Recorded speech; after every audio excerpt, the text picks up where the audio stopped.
32년째 도박 중독에 빠져 있는 남편을 둔 아내입니다. 지금 현재 단도박을 한 시기는 9개월 정도 됐고요. 단도박을 잘 하고 있습니다. 8년 6개월 전에 도박을 시작한 아들의 엄마이고요. 지금은 아들이 9개월 정도 단도박을 하고 있습니다. 23년째 도박 중독에 빠져 있는 남편의 아내입니다. 네, 시청자 여러분 안녕하십니까? 중독 다이어터 조승아입니다.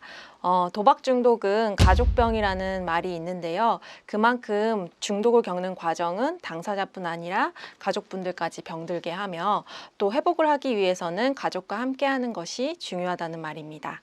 대부분의 가족분들이 가족이 도박 문제에 깊이 빠지게 될 때까지 잘 알아차리지 못하다가 나중에 이제 도박으로 인해 파생된 여러 가지 문제들이 더 커지고 나서야 비로소 마주하게 되는데요. 세 분께서 처음 가족의 도박 문제를 마주치셨던 그 순간의 기억과 또 심정에 대해서 한번 들어보도록 하겠습니다. 제가 알게 된 거는 이제 월급 통장을 남편이 관리를 하고 있었어요. 저도 결혼해서 일을 계속 했었던지라 그 돈이 모이지 않으니까 월급 통장 관리를 내가 하겠다라고 달라고 했더니 거의 2년 넘도록 계속 핑계를 대더라고요. 뭐 잃어버렸다, 뭐 다음에 주겠다, 다음 달에 주겠다. 그러면서 어떨 땐 집에도 안 들어왔어요. 통장 달라고 하니까. 몰랐죠. 그게 도박을 하고 있어서 그렇다라는 걸 몰랐는데 우연히 은행에서 날아온 그 무슨 고지서 같은 거를 봤어요. 우체통 바닥에 깔리는 게 이상하게 들통이 나려고 그랬나? 그 바닥에 깔려있는 그 작은 얇은 명세서 하나를 봤는데 빚이 제가 알고 있는 것보다 훨씬 더 많은 거예요. 정말 그 하늘이 무너지는구나 이런 기분으로도 표현할 수가 없었어요. 정말로. 그때 당시에 저 아이들은 이제 아들이 있었고 동생 그리고 누나가 중학교 3학년 정도 됐었던 것 같아요. 돈이 한참 들어갈 때잖아요. 그랬는데 그 빚이 그렇게 있을 거라고는 상상도 못했고 그래서 퇴근한 남편 붙잡고 얘기를 하니까 아무 말도 안 하더라고요. 원래 말이 없어요. 그래서 계속 재촉해서 물으니까 제 앞에서 무릎을 꿇고 얘기를 하더라고요. 집 담보로 빚을 빌려 썼다. 돈을 빌려 썼다. 이렇게 얘기를 하는데 정말 그냥 정말 한마디도 말을 할 수가 없어요. 그러니까 가슴이 철렁 내려앉고 세상에 태어나서 그렇게 그런 충격을 받아본 적이 없어요. 같이 있을 수가 없어서 집을 나왔어요. 차 안에서 정말 몇 시간을 울었나 지금도 그 장소로 가면 생각이 나요. 아, 내가 여기서 그렇게 가슴 아프게 울었지. 그래서 그 길 지나가면 마음이 아파요. 지금도. 10년이 넘게 지났는데도. 그런데 나중에 돌아서 보니 세상에 그렇게 저한테 걸려가지고 무릎 꿇고 빌었음에도 불구하고 그날 저녁에 배팅을 계속 했더라고요. 나한테 무릎 꿇고 잘못했다고 빌던 그날도. 예. 저는 우리 아들이 군대를 좀 멀리 가서 군대 생활을 했거든요. 운전병으로. 입대를 해서 얼마 안 돼서 아이한테 전화가 왔어요. 다급하게 돈이 필요하다. 그래서 자기 개인적으로 생활을 할 수 없고 그 집단 생활을 하기 때문에 아이가 조금 군대에서 필요한 게 있겠구나 하고 용돈을 보내주고 했는데 용돈 보내달라는 횟수가 자꾸 잦아지면서 아이가 휴가를 나와서 군대로 복귀를 해야 되는데 자꾸 부대에 복귀하기가 싫다고 그래서 이제 아이한테 얘기를 물어봤더니 같은 부대에 있는 선임으로부터 도박을 권유받았고 도박비 때문에 우리 아이한테 돈을 요구를 했더라고요. 협박으로요. 그래서 돈을 안 주니까 아이를 손등을 담뱃불로 지졌어요. 아이가 참다 못해가지고 그거를 이제 멘붕반 다른 이제 높으신 분한테 얘기를 해가지고 그 선임을 이제 징계를 받게끔 했는데 그때가 이제 도박의 발단이었던 것 같아요. 진짜 이게 뉴스나 신문에서 보던 그런 남들한테만 일어나는 일들이라고 생각을 했었는데 우리 아이한테 이런 일이 생기다 보니까 이게 받아들여지지도 않고 진짜 억장이 무너지고, 예, 이게 어떻게 하면 이거를 안 할 수 있게끔 할 수 있을까? 그거를 진짜 많이 공부를 했던 것 같아요. 이전까지 겪었던 일 중에 진짜 최고로 힘들었던 시기였던 것 같아요. 그때가. 저희 남편의 도박을 처음 알게 된 것은 2015년도 10월 달이었거든요. 그때 이제 남편의 가방에서 뭔가를 이렇게 찾다가 은행 통장을 발견하게 됐어요. 근데 그 통장에 마이너스 1,000만 원 이렇게 딱 찍혀 있더라고요. 그래서 남편한테 이게 뭐냐 그랬더니 뭐 그거 뭐 도박을 한 건데 뭐 게임같이 좀 뭐 그런 걸 조금 한 거다. 그래서 그냥 갚으면 되는 거다. 이렇게 남편도 대수롭지 않게 얘기를 해서 저도 이제 도박이 뭔지 모르니까 그런 건가 보다 하고 그때 마침 친정에서 좀 돈을 좀 주셨었어요. 저한테. 바로 갚아버렸어요. 그렇게 하고 나서 딱 2년 뒤에 집에서 이렇게 남편 핸드폰 옆에 누워있는데 띵동 하더니 남편 핸드폰이 이렇게 울리더라고요. 대출 받았던 같은 은행에서 이제 뭐 빚을 갚아라. 몇 월 며칠까지 안 갚으면 어떻게 한다. 뭐 이제 이런 문자가 오더라고요. 그래서 대출 받은 은행에 빚을 달달이 따박따박 잘 갚고 있는데 왜 이런 문자가 오느냐 이게 뭐냐. 그러니까 그때 남편이 현관 앞에서 갑자기 이제 무릎을 꿇고 저희 남편도 막 이제 여보 미안해. 사실은 내가 도박을 끄는 게 아니라 도박을 계속 하고 있었어. 이렇게 하면서 얘기를 하더라고요. 제가 진짜 막 이게 뭐지? 하면서 완전히 막 멘붕이 오면서 막 어떻게 할 수가 없겠더라고요. 막 그냥 너무 그 소리를 듣는 순간 네가 나를 배신했구나. 이거는 저로서는 전혀 이렇게 상상이 가지 않는 그런 행동이었어요. 남편의 그 도박 행위라는 게. 그냥 이렇게 빚을 갚아주면 딱 끊는 건 줄 알았는데 그렇게 계속 나를 속이면서 나한테 거짓말을 해가면서 2년 동안 그렇게 했다는 게 거기서 그 배신감이 너무 커가지고 울면서 하지 말라고 매달려도 보고 남편한테. 그 당시에 제가 막 집 담보대출도 갚아야 되고 애들 셋도 키워야 되고 남편이 벌어다 주는 월급으로는 애들 셋 키우면서 빚 갚으면서 살기가 솔직히 너무 힘들었어요. 자기는 저를 속여가면서 뒤에서 은행에다가 몇 천만 원, 회사에서 몇 천만 원, 또 뭐 다른 은행에다가 마이너스 카드 해가지고 여기저기 합해가지고 막 몇 천만 원 빚을 땡겨가지고 그렇게 도박을 하고 있더라고요. 그러니까 저희 같이 없는 형편에서는 저한테는 그게 되게 굉장히 큰 돈인데 그때는 완전히 진짜 막 남편에 대한 배신감으로 남편이 진짜 너무 미웠어요. 너무. 내가 사랑하는 가족이 도박 중독이라는 그런 생경한 병에 걸리고 또 끝없이 이제 제자리를 반복하는 듯한 어떤 재발을 경험하시면서 가족분들 또한 굉장히 많은 영향을 받고 또 가까이에서 지켜보면서 상당히 고통스러우셨을 것이라는 좀 생각이 들었습니다. 그래서 가족의 도박 문제를 함께 겪어나간 가족으로서 좀 어떤 어려움들이 있으셨는지 한번 들어보도록 하겠습니다.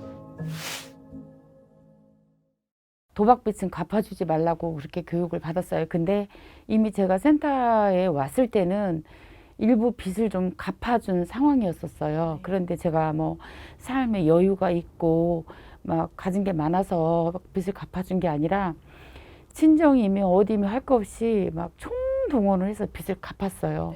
갚고 나니 정말 갖고 있는 거라고는 당장 그때 당시 제가 월급이 80만 원밖에 안 됐었어요. 한 달 내내 일을 해도. 그랬는데 가족이기 때문에 더 아팠던 이유는 우리 딸이 학원을 한 번도 못 가봤어요. 돈이 없어서 학원 문 앞에도 못 가봤어요. 근데 그거를 단 한 번도 딸이 불만을 엄마 나는 왜 학원 안 보내줘? 아빠 나는 왜 이러면서 불만을 얘기하질 않았어요. 그 딸이 그때 당시에 작은 아이였던 아들이 어느 날 아들 친구한테 전화가 왔어요. 어머니, 아들이 우리 친구가 집에를 못 들어가고 있어요. 그래서 일하는 중이었는데 왜 그러냐고 그랬더니 학교 주변에 그 편의점에서 뭐를 훔쳐 먹었대요. 근데 걸렸대요. 근데 그 돈을 물어줘야 되는데 우리 아이도 엄마 사정을 다 아니까 말을 못하고 그냥 집을 나간 거예요. 이리고 뭐고 다 집어치우고 이제 아들한테 계속 연락을 했는데 연락이 안 돼요. 근데 크리스마스 이브였고 비가 왔어요. 얼마나 춥겠어요. 한겨울인데 아무리 전화를 해도 안 되고 이제 그 아들 친구한테 갈 만한 데를 수소문을 해서 찾아서 어쩌다가 문자를 계속 보내보고 한 번만 전화 좀 받아달라고 계속 그랬는데 나중에 연락이 됐는데 고속버스 터미널 주변에 가서 혼자 비를 맞고 있더라고요. 편의점에 가서 이제 사장님하고 얘기를 하는데 CCTV를 보여주는데 이 아픔은 남편이 도박을 터뜨린 것보다 더 힘들었어요. 아이가 겨울에 그 초코우유를 되게 좋아했는데 그 우유 파는 그 매대 앞에서 왔다 갔다 하면서 초코우유를 몇 번을 들었다 놨다 하더라고요. 그리고 또 매장을 돌다가 다시 가서 초코우유를 들고 가슴 품에 이렇게 넣더라고요. 근데 거기서 이제 화면이 멈췄는데 지금도 제 머릿속에는 딱 그 장면이 너무너무 생생해요. 아, 내 아들이 저렇게 이쁘고 세상에 정말 눈에도 안 아플 내 아들이 차갑게 식은 아들 손을 붙잡고 집에를 왔는데 그 아이는 또 어땠을까? 그 아이 심정은. 그래놓고 이제 그리고 편의점 사장님한테 그때 초코우유 하나 먹고 돈을 20만 원을 물어줬어요. 제가 그 사장님한테 이 시간 이후에 이거로 인해서 더 이상 이 문제를 거론하지 않겠다라는 이제 각서 같은 거 써서 지금도 제 서랍에 있어요. 그걸 들고 돌아오는 길에 남편한테 전화를 했어요. 울면서 전화를 했어요. 제발 이제 정신 좀 차려주면 안 되겠냐. 아무 말이 없더라고요. 온체도 말이 없는 사람이었지만 그럼에도 불구하고 남편의 도박은 계속되더라고요. 봐라, 네가 이렇게 하니까 애가 도박을 못 끊고 계속 그런 행동을 하지 않느냐. 이게 도박이라는 게 저는 처음에는 병인 줄 몰랐어요. 센터에 와서 이 병이라는 걸 알았고, 솔직히 저희가 당뇨나 뭐 혈압이 있으면 약을 먹어서 이렇게 치유가 돼서 좋아지는 거를 눈으로 볼 수 있지만 도박이라는 것은 저희가 약으로는 조절이 안 된다고 하잖아요. 그래서 그게 마음의 병이라고 하는데 그 마음의 병을 이제 그 남편이나 우리 아들이 작은 아들이나 저나 그거를 병으로 받아들이지 않고 왜 남들은 그게 안 되는 거고 하면 안 되는 건데 왜 그걸 계속 하는지 그거를 이해를 못하고 그냥 남편이나 작은 아들은 저 병 또 도졌다고 그렇게 하고 방 안에서 조금 혼자 있으면 저것도 도박하는 거 아니냐고 예, 그렇게 하고 이제 현금을 주게 되면 또 뭐 편의점이나 이런 데 가서 불법 도박 아닌 사설 도박을 또 하는 거 아니냐. 친구를 만나러 가려고 해도 아빠가 그렇게 예전에 그 순진했던 그 아들로 보지 않는 이상은 아들이 항상 누구를 만나든 뭐를 하든 굉장히 불안하고 초조해하는 그런 모습을 엄마가 보는 그 시점은 예전으로 이게 돌아갈 수 없을까? 혹시 약이라도 있으면 내가 구해다가 그냥 먹여서 이 병을 고쳐줬으면 좋겠는데 저는 솔직히 조금 늦게 와서 연락이 안 되거나 좀 전화가 막 이렇게 안 되고 이렇게 하면은 불안하시고. 예, 아들인지라 그게 항상 불안하고 그리고 자기도 이제 그 20대를 이 도박에 이렇게 세월을 보내다 보니까 다른 친구들은 다 연애도 하고 결혼도 하고 이렇게 하는데 자기는 평범한 생활을 못했다는 그런 깨달음을 가졌을 때 아이가 엄마를 붙들고 울더라고요. 엄마 난 예전으로 돌아가고 싶은데 아빠한테나 동생한테 인정받고 싶은데 나는 어떻게 될 수 있을까? 이렇게 얘기할 때 진짜 엄마로서 감당하기 힘들었고, 그리고 내가 우리 아들인데 이게 창창한 나이에 지 하고 싶은 거 다 할 수 있고 이렇게 지가 해 나가면서 좀 성취를 이루고 이렇게 뭔가 꿈이 있어야 되는데 그런 꿈이 다 이 도박 때문에 없어진 것 같아서 그게 너무 마음이 아프고. 남편하고 허구한 날 매일매일 날이면 날마다 그냥 싸웠던 것 같아요. 경찰이 저희 집에 이제 여러 번 출동하는 막 그런 상황까지 발생하게 되고, 어느 날은 새벽 2시에 저한테 폭력을 쓰고 이렇게 하니까 저희 아들이 그 모습을 보고 아빠 엄마한테 이게 뭐 하는 거야 이렇게 하면서 아빠를 말리더라고요. 정상적인 아빠 같으면 아 그래 아빠가 너무했지 이렇게 했을 텐데, 도박에 완전히 미쳐있는 상태다 보니까 그런 감정 조절이 안 됐었던 것 같아요, 남편이. 그러다 보니 말리는 아들을 또 때리게 되더라고요, 남편이.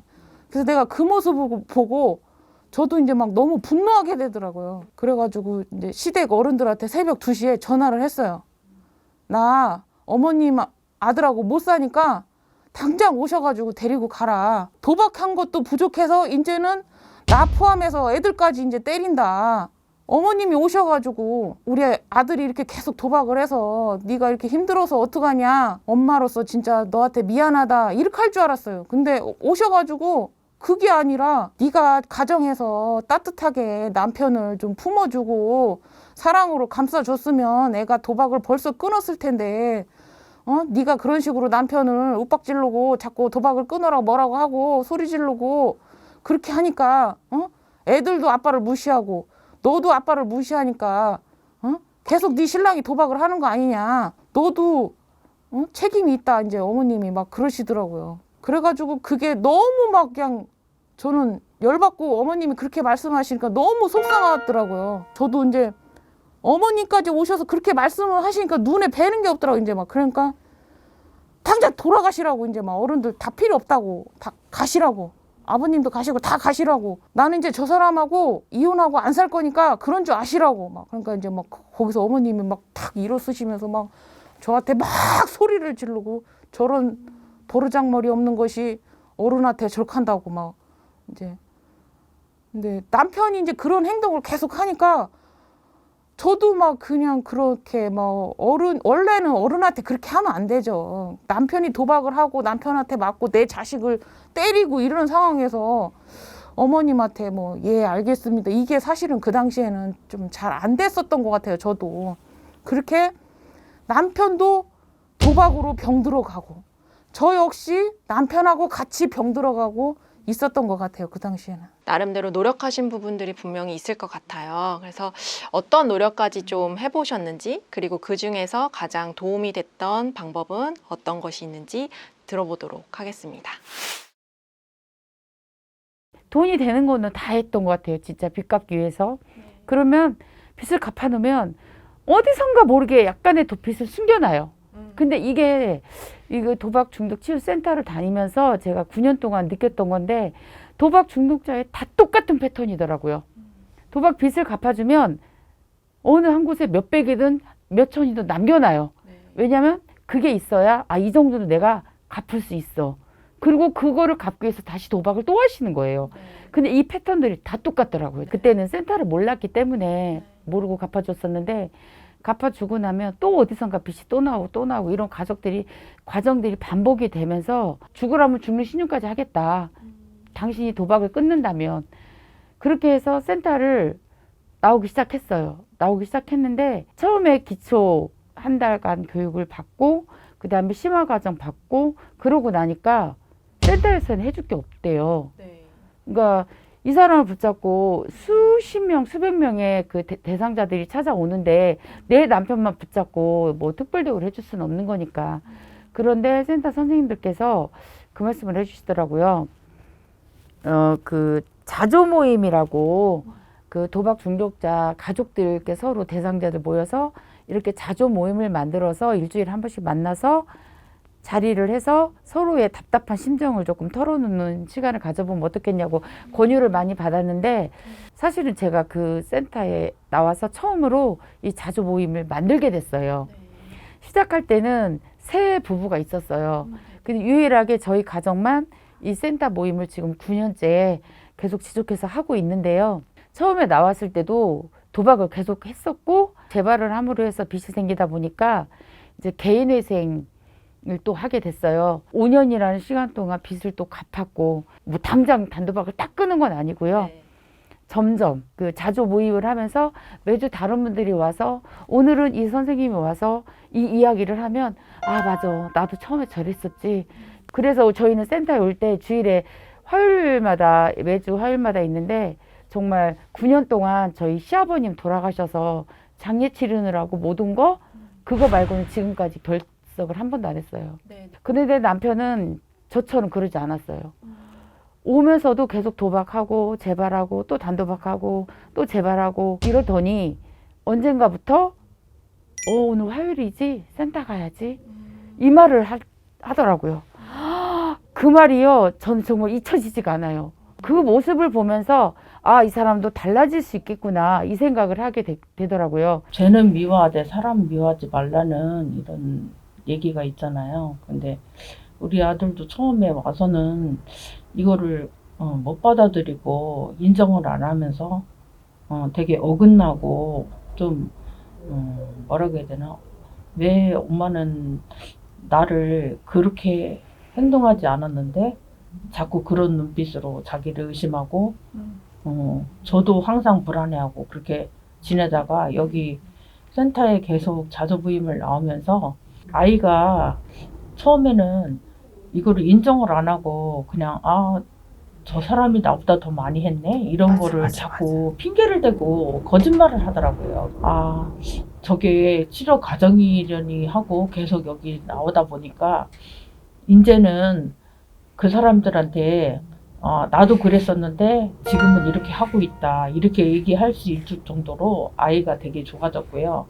그리고 제가 아이한테 고마운 게 뭐냐면, 이게 처음에는 엄마 아빠 상처 때문에 자기가 이렇게 어긋나서 도박에 눈을 돌려서 이렇게까지 됐다, 이렇게 우리를 탓을 하더니 이제는 자기 탓을 하면서, 저희가 화요일날 오면은 항상 센터에서 끝나면 일주일 동안 있었던 감사의 글을 한 가지씩 쓰고 기간을 하거든요. 근데 처음에는 나는 감사할 일이 없어, 감사 글도 없고 쓰기 싫어, 이렇게 하던 애가 지금은 자기가 알아서 감사의 글을 쓰기 시작했어요. 처음에 지풀 떨어지듯이 안 다닐 줄 알았는데 6년을 계속 다니다 보니까 남편도 화요일 날은 모임 가는 날이야, 그러면 잘 갔다 와, 이렇게 인정해주고, 오늘은 무슨 일이 있었어, 이렇게 물어봐주는 그런 상태까지 이렇게 소통이 되기 시작하니까 아이도 마음의 문을 열고, 그리고 이게 도박이라는 게 왜 이걸로 인해서 내가 이렇게 황폐하게 살았는지, 이거를 조금씩 이렇게 알아가게 되는 그 마음의 치유가 되면서, 이게 센터의 힘이고, 센터에 와서 여러 선생님들한테 보고 듣고, 왜 어른들이 이게 살면서 자기가 보고 듣고 체험하는 게 제일 중요한 거라고 생각을 하잖아요. 여러 선생님들의 그런 경험담도 들어보고, 자기가 또 어떻게 살아가야 될지 그런 앞날도 생각해보고, 이러니까 자기가 여기 와서 느끼는 점을 매일매일 하나둘씩 차곡차곡 자기 마음에 담아서 이제까지 이렇게 성장할 수 있었던 센터가 진짜 저는 되게 고맙고 감사한 곳이지만, 우리 아이나 저한테는 상처를 치유받고 센터가 참 저한테는 중요한 곳이라 생각합니다. 저는 안 해본 거 없이 다 해봤어요. 뭐 남편을 감시도 해보고, 뭐 통장 관리도 제가 직접 해보고, 남편한테 협박도 해보고, 저희가 이제 아파트 위층인데 남편이 이제 차키 들고 나가면 위에서 이제 어느 방향으로 가나, 로또방으로 가나 아니면은 다른 쪽으로 가나 이렇게 쳐다보고, 그래서 로또방 쪽으로 가면 딱 전화해서 지금 어디로 가? 그러면 이제 남편 딱 뜨끔해서 로또방 가고 있는데 그럼 당장 안 와? 이렇게 해서 이제 남편을 그렇게 감시도 해보고 진짜 저는 남편이 이렇게 도박 문제가 터지고 나서 사실은 제 자신이 없었던 것 같아요. 그냥 오로지 남편 도박, 남편을 도박을 끊게 하자. 저 도박을 끊게 하는 거는 오로지 나만이 할 수 있어. 그러면서 완전히 그냥 뭐 남편한테 이렇게 집착하고 있었던 것 같아요. 그러면서도 센터를 다니면서도 그래서 이제 저도 솔직히 처음에는 좀 치료 효과가 없고 남편도 그랬던 게 너무 막 이렇게 남편한테만 이렇게 집착하고 그러다 보니까 좀 내 생각만 막 맞다고 생각하고 남편은 또 남편대로 자기 생각이 맞다고 하고 센터 와서도 여기 자조 모임 와서도 둘이 많이 여기 선생님들 계신 데서 많이 싸우기도 하고 그러다 보니 이제 이것저것 다 해본 방법 중에 남편을 좀 남편하고 안 살 거면 몰라도 남편하고 살 거면 남편을 좀 이제 인정하고 받아들이자. 저도 이제 좀 그거를 좀 알겠더라고요. 이제 와서 내 삶에 대해서 왜 관여하려 하냐. 그래서 저 혼자 그냥 나 이제 살고 싶다고. 세 분은 이미 오랜 세월을 이제 거쳐오시면서 처음에 되게 당황스럽고 두려웠던 그때 그 시절은 조금 지나오신 것 같다는 생각이 좀 드는데요. 그렇다면 처음에 선생님들이 도박 문제를 마주했을 때 그때 느꼈던 생각과 또 마음이 지금 현재는 또 어떻게 변화되셨는지 또 궁금하거든요. 이야기 들어보겠습니다.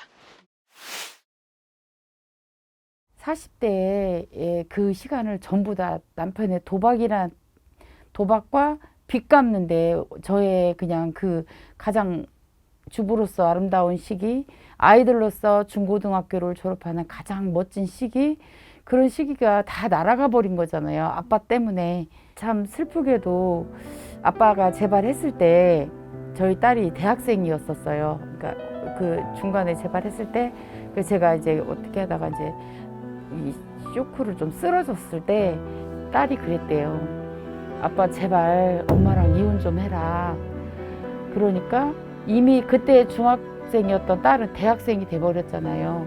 왜 내가 가장 힘들고 필요로 할 때 그리고 나 한창 클 때는 어디가 있고 이제 와서 엄마가 다 키우니까 이제 와서 우리 없이는 못 산대? 그건 말이 아니지. 아빠랑 엄마 헤어져. 오늘도 아빠 때문에 엄마가 쓰러진 거잖아. 이렇게 얘기를 했는데 그 말이 남편한테 굉장히 충격이었나 봐요. 저도 이제 지금은 많이 무뎌졌어요. 정말 많이 무뎌졌고 빚도 없고 개인 인생도 다 끝나고 이제 나 혼자 그냥 시골에 가서 조용히 살고 싶다. 이 생각이 들어서 그냥 식구들한테 아무한테 말도 안 하고 저 혼자 그 가게를 얻었어요. 얻고 그냥 다 결정해놓고 나 4월 달부터 거기 갈 거다. 얘기를 하니까 뭐라 하더라고요. 어쩌면 그렇게 혼자. 그래서 당신은 내 삶에 관심이 있었냐. 이제까지 나 혼자 살았는데 이제 와서 내 삶에 대해서 왜 관여하려 하냐. 그래서 저 혼자 그냥 나 이제 살고 싶다고. 나 살고 싶어서 내려가는 거라고. 그렇게 해서 지금 1년이 됐어요. 그 시골에 아주 작은 시골인데 그냥 저 혼자 1년을 잘 살아왔는데 지금은 같이 있어요. 같이 있는데 그 이제 시골에서도 교류가 있잖아요. 근데 거기에서 당당하게 나는 도박 중독자다라고 얘기를 하더라고요. 아, 이 사람은 이제 고칠 수 있겠구나. 그러다 보니 이제 저도 마음이 되게 많이 편안해졌어요. 지금 이 순간에도 지금 남편한테 카운터를 맡기고 저는 왔어요. 얼마나 불안하겠어요. 사실은 돈을 보고 있으니까. 그런데 이렇게 그 하루에 기본적인 매출이 있고 그리고 따지고 보면 자기 주머니에 1,000원짜리 한 장 있는 것도 본인이 용납을 안 해요. 그냥 다 항상 오픈하고. 근데 그거를 제가 믿어주게 돼요. 그래서 아, 지난 시간이 헛되지 않았구나. 우리 아이들이 아빠를 끌어안고 아빠랑 이렇게 대화하고 얘기하고 같이 노래 부르고 이제는 술 한잔 해도 되는 나이가 됐으니까 같이 그렇게 하면서 살아갈 때 아, 이게 진짜 가정이지. 이게 사는 거지. 이런 마음이 생겼다는 것 자체가 엄청난 발전이고 이걸 잘 유지하면 정말 우리 가정은 이제 정말 마음 편하게 살아갈 수 있겠구나. 여기 와서 마음의 치유받고 상처 치료 받으면서 아이도 성장했지만 저도 되게 많이 내려놓고 어쩌면 이게 저희가 비싼 수업료를 내고 인생을 한번 더 돌아보고 그 살면서의 그 나의 잘못과 우리 남편도 여기 온 세월만큼 아이를 좀 믿어주고 저도 이제 아이랑 매주 여기 오면서 아이랑 더 돈독해진 것 같아요. 네, 그래서 저는 남편은 어떻게 생각할지 모르겠지만 진짜 비싼 수업료를 내고 인생의 이제 두 번째 막을 다시 열고 같이 손잡고 끝까지 그렇게 갈 수 있는 그런 계기가 되지 않았나. 센터에 혼자 온다고 이모들을 모시고 저녁을 먹었더라고요. 저도 여기 와서 진짜 희망이라는 걸 알게 됐거든요. 6년을 다니다 보니까 저도 이제 좀 깨달음이 좀 많이 오더라고요. 그러니까 그런 남편에 대한 집착도 많이 내려놓고 가족들은 다 같이 벼랑 끝에 이렇게 딱 서 있는 것 같은 그런 느낌이더라고요. 다 같이 남편이 뛰어내린다고 해서 저희까지 같이 다 같이 뛰어내려서 다 죽을 순 없잖아요. 제가 이렇게 센터를 다니면서 상담을 받고 치료를 해보니까 도박자보다는 가족이 먼저 더 상담을 먼저 받고 치료가 돼야 이런 도박자들도 좀 치료가 되시는 것 같더라고요. 왜 저희의 이런 몸도 보면 근육이 있어야 사람이 힘을 쓰고 움직일 수가 있잖아요. 그러니까 제 생각에는 마음도 똑같다고 봐요. 마음에 근육이 없으면 그 도박자를 치료를 할 수가 없어요. 도와줄 수가 없어요. 가족으로서. 그래서 가족이 먼저 이런 센터 이런 기관도 찾아와서 치료도 받고 상담도 받고 이런 자주 모임에도 참석을 일주일에 한 번씩 해서 도울 수 있는 그런 사람이 되어야 된다. 저는 그거를 좀 깨달았거든요. 선생님은 이제 마음의 근육이 좀 많이 생기셨나요? 네, 6년 전에는 근육이 아직 없었죠. 그냥 이렇게 문어 마냥 흐물흐물 이랬었어요. 근데 지금은 이제 조금 이제 마음의 근육이 100%까지는 아니지만 그래도 한 80%, 85%까지는 이제 마음의 근육이 저도 좀 생겨서 남편이 도박 행위를 하거나 말거나 그냥 너는 너고 나는 나다. 당신도 중요하지만 내 인생도 중요하다. 남편을 그냥 좀 이렇게 뒤에서 지켜보게 되고 그렇게 하다 보니까 점점 저 자신도 좀 좋아지는 게 느껴지더라고요. 가족분들, 다른 가족분들이 이 영상을 보실 수 있을 것 같아요. 그 가족분들한테 경험자로서 한마디 이렇게 남겨주신다면 어떤 것들이 있을지 한번 들어보도록 하겠습니다. 대부분의 보호자들이 그냥 한두 번 나오고 센터를 갔는데 내 남편이 내 아들 도박을 안 끊어. 뭐하러 가? 그러고 안 오세요. 우리는 그래요. 아직 덜 당했다. 더 당해봐야 안다. 그렇게 얘기를 하거든요. 근데 그런 사람들은 반드시 몇 개월 후에 다시 와요. 금액이 훨씬 더 커져가지고 센터에 그 예방접종하러 온다고 주사 맞고 나면 일주일을 잘 버틸 수 있어요. 그리고 그 잘 버티고 그 다음 주 화요일 왔는데 또 다른 분이 왔어. 그러면 오셔서 또 가슴 아픈 얘기를 하다 보면 또 같이 울고 그러면 다시 또 나는 처음의 마음을 느끼게 돼요. 아, 우리 그랬어. 당신 그랬지? 우리 돌아갈 때는 정말 우리 그러지 말자. 당신 잘 참을 수 있지? 이렇게 서로 이렇게 도움이 되는 말들을 하게 되더라고요. 그러다 보니까 9년을 다니게 됐어요. 감춘다고 해서 감춰지는 게 아니에요. 왜냐면 경제적으로 가족이 다 무너지는 거잖아요. 그렇기 때문에 제발 부탁인데 도박은 병이라는 걸 좀 인식해 줬으면 좋겠어요. 그리고 치유도 분명히 가능합니다. 가능하고